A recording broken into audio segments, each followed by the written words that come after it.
Hello everyone, I'm Sudipta. Today we are going to read the story A Squash and a Squeeze. It's written by Julia Donaldson and it's illustrated by Axel Scheffler.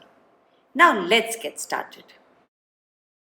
This story is about an old lady who lived all by herself and found her house to be too small. A wise old man heard her grumble and grouse. She told him there wasn't enough room in her house. Her house was a squash and a squeeze. The old man suggested she take in her hen. The old lady thought that was a curious plan, but she took her in anyway. The hen laid an egg on the fireside rug, and when she flapped around the room, she knocked over the jug. The old lady threw up her hands in despair. Her house was poky for one and tiny for two. Her nose had a tickle and there was no room to sneeze. She again went to the old man and asked him, "Wise old man, won't you help me please? My house is a squash and a squeeze." The old man suggested she take in her goat. The old lady thought that was a peculiar plan, but she took her in anyway. The goat chewed the curtains and trod on the egg. Then she sat down to nibble the table leg. The old lady cried, "Glory be! It was tiny for two and it's stitchy for three."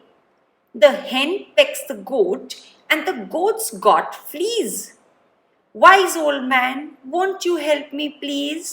My house is a squash and a squeeze." The old man suggested she take in her pig. The old lady thought that was a strange plan, but took him in anyway. The pig kept chasing the hen and he raided the larder again and again. The old lady cried for them to stop. It was stitchy for three and it was teeny for four. Again she went to the wise old man and asked him for help. He suggested she take in her cow. The old lady was shocked by this, but she took her in anyway.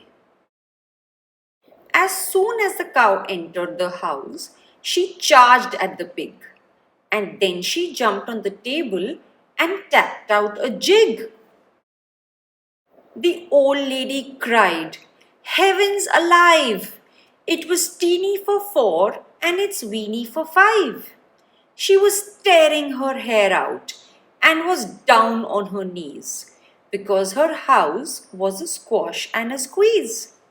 Once again she went to the old man for help. He now suggested taking out all the animals. She thought that was an odd plan because she would be back to where she had started. But she decided to listen to him. She opened the window and the hen flew out. Now at last the old lady could sneeze again. She shooed out the goat and shoved out the pig. Now she thought her house felt quite big. She huffed and she puffed and she pushed out the cow. And then she said, "Just look at my house. It's enormous now." She thanked the old man for all his help. She told him how the house was weeny for five and gigantic for one. There was no need to grumble. There was no need to grouse. There was plenty of room in her house. And now the old lady is full of frolic and fiddle-dee-dees. Her house isn't a squash and it isn't a squeeze. Yes, she's full of frolic and fiddle-dee-dees. It isn't a squash or a squeeze. And that's the end of the story. How did you like it? If you did, click the like button. Also, share it with your friends so that they too can enjoy the story. To hear a new story every week, don't forget to subscribe to my channel. There are many more stories there. Enjoy the next one. Bye.